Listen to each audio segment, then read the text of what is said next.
What happened in Mississippi to Emmett Till could have happened any place in the American South during this period.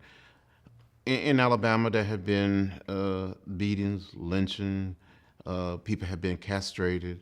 We heard the stories. We read about the stories. We were told these stories over and over again by members of our family. So it created this sense of fear, not just on the part of blacks in Mississippi, but in Alabama and other parts of the South.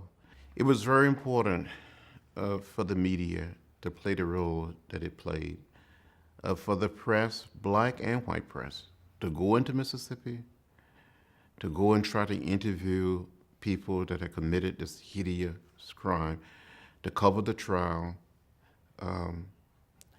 It was an attempt, I believe, on the part of the press to bring Mississippi to the rest of the nation.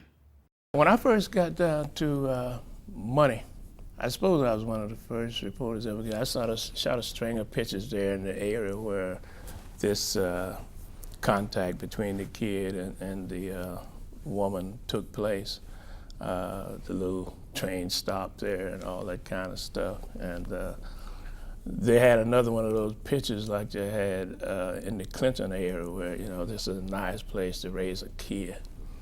This was a place where there was no possible likelihood that people everybody knew was guilty would be found guilty, and everybody knew it.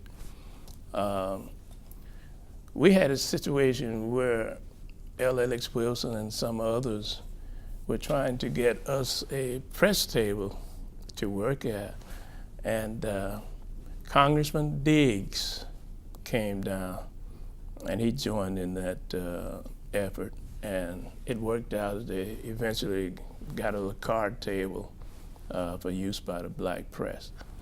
They needed some more witnesses. They thought more witnesses would be helpful. So I went out with some people, mostly NAC people, Medgar Evers and a couple other people.